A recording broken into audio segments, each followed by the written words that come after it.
প্রিয় শিক্ষার্থীরা, আজকে এই ভিডিওটি তোমাদের এনভায়রনমেন্টাল স্টাডিজের ওপর ইন্টার্নশিপের ব্যাপারে। প্রথমেই তোমরা কলেজ অ্যাপে যাবে, সেখানে গিয়ে তোমরা এরকম একটা পিডিএফ পাবে। সেই পিডিএফটা প্রথমে ডাউনলোড করে তারপর সেটা প্রিন্ট আউট করবে। প্রিন্ট আউট করার পর সেটা একটি চ্যানেল ফাইলের মধ্যে নেবে। এবার প্রথমেই এই প্রথম যে পেজটা আছে সেটা তোমাদের ফিল আপ করতে হবে। এখানে তোমাদের নেম অফ দ্য স্টুডেন্ট যে লেখা আছে এই জায়গায় তোমাদের নাম লিখবে, তারপর রেজিস্ট্রেশন নাম্বার লিখবে, তারপর রোল নাম্বার লিখবে এবং তোমরা কোন গ্রুপের সেই গ্রুপটা লিখবে।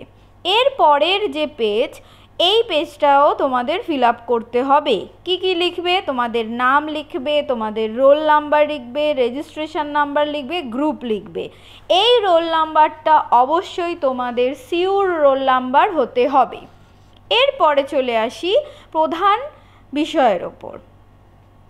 এটা ফিল আপ করার জন্য তোমাদের বাড়ির আশেপাশে এলাকায় তোমাদের 10টা বাড়িতে সার্ভে করতে হবে। সেই সার্ভে করার মাধ্যমে তোমরা এই ফর্মটি, এই পিডিএফের হার্ড কপিটা ফিল আপ করতে পারবে। তো দেখে নাও, প্রথমেই হচ্ছে ক্ষেত্র সমীক্ষা 1। 10টা বাড়িতে এই সমস্ত প্রশ্নগুলো তোমাদের নিয়ে এই তথ্যগুলো নিতে হবে 10টা বাড়ি থেকে।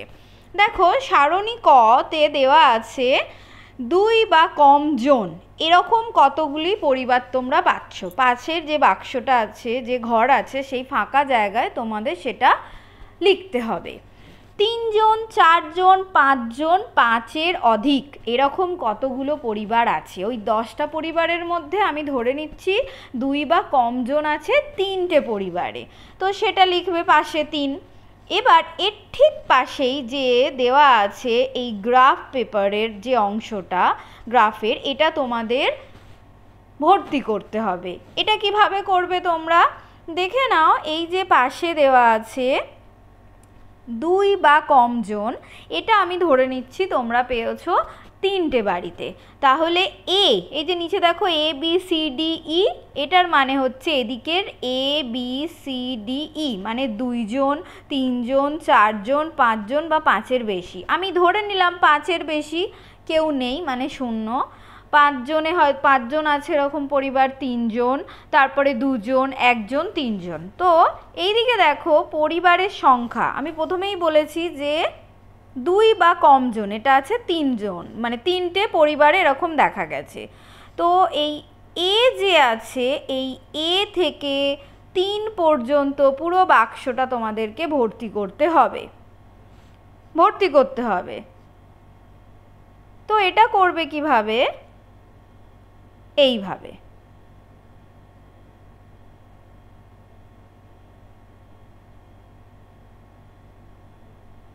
এরপরে আমি ধরে নিচ্ছি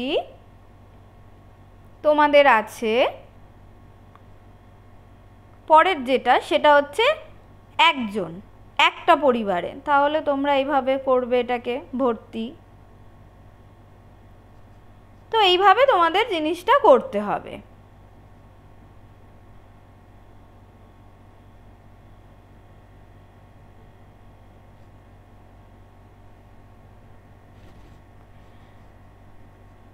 এরপর এই সারণী কয়ের পরিবার সংখ্যা নিয়ে যেই তথ্য তোমরা পাবে সেটি একটি সংক্ষেপে, সেখান থেকে সংক্ষেপেই মন্তব্যের জায়গায় তোমরা লিখবে।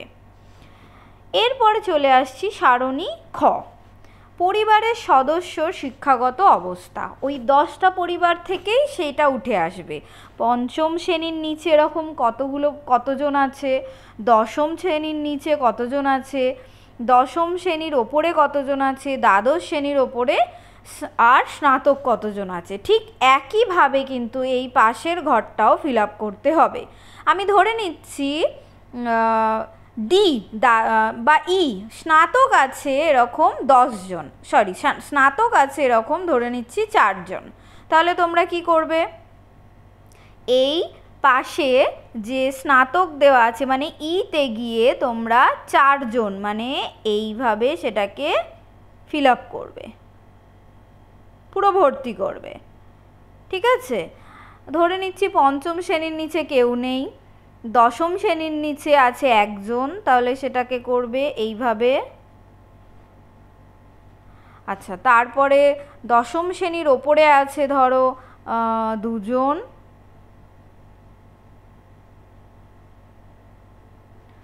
দ্বাদশ শ্রেণীর উপরে আছে তিনজন, এইভাবে ভর্তি করতে হবে। গ্রাফটা কিন্তু কমপ্লিট হওয়ার পর এরকম দেখতে হতে পারে। ঠিক আছে, একইভাবে পরের যে সারণী গ, এখান এই যে গ্রাফটা করার পর বা এই পরিবারের শিক্ষাগত অবস্থা থেকে পাওয়া তথ্য তোমাদের, সেখান থেকে তোমাদের একটা সংক্ষেপে মন্তব্য লিখতে হবে এই মন্তব্যর জায়গায়। পরের হচ্ছে সারণী গ, সেখানেও তোমাদের কি করতে হবে, পরিবারের প্রকৃতি, যৌথ পরিবার কতগুলো আছে, ওই 10টার মধ্যে ধরে নিলাম যৌথ পরিবার 2টো আর একক পরিবার হচ্ছে তোমার 8টা, তাহলে একক পরিবার আর যৌথ পরিবার, তাহলে একক পরিবার আর যৌথ পরিবার এটাও তোমাদের দেখিয়ে দিই কিভাবে তোমরা করবে। ধরে নাও যৌথ পরিবার আমি বললাম 2,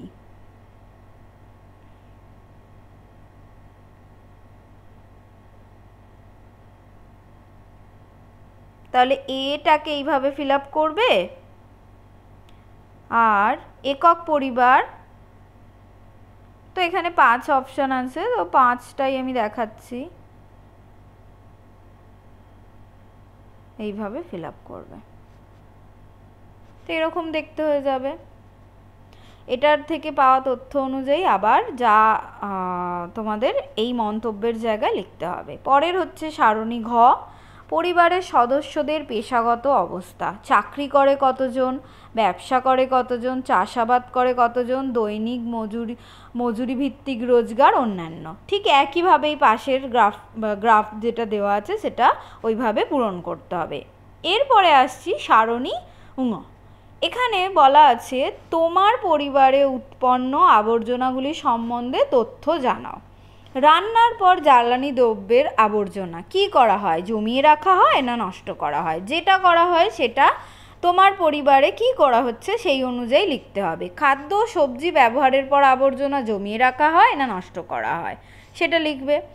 এইভাবেই বাড়ির মুরগি, হাঁস, কুকুর, বেড়াল থাকলে তাদের আবর্জনা, প্লাস্টিক বোতল, গ্লাস, ব্যাগ জাতীয় আবর্জনা সেগুলো কি করা হয়। বাড়িতে মুরগি, হাঁস, কুকুর, বেড়াল যদি না থাকে তাহলে এটা লিখতে হবে না।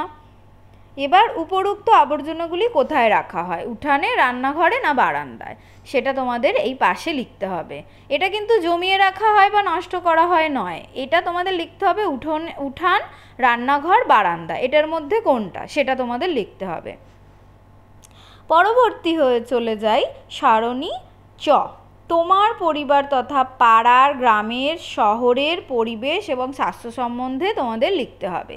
তো এটা তোমাদের ব্যক্তিগত হিসেবে যেখানে সেখানে থুতু ফেলা রোগ বিস্তারের কারণ, হ্যাঁ বা না। আমরা সবাই জানি হ্যাঁ, তাহলে সেটা লিখবে হ্যাঁ। গুটকা অন্যান্য মুখরোচক মশলা মুখের ক্যান্সারের কারণ, হ্যাঁ না। আমরা জানি এটাও হ্যাঁ, তাহলে হ্যাঁ লিখবে।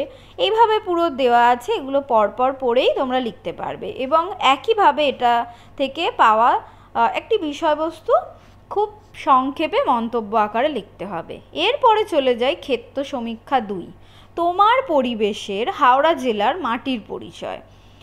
এবার তোমার কি কাজ, হাওড়া জেলার মাটির বৈশিষ্ট্যের পর্যবেক্ষণ এবং মাটি দূষণের কারণগুলি বুঝে নিয়ে ফলাফল বিশ্লেষণ করো।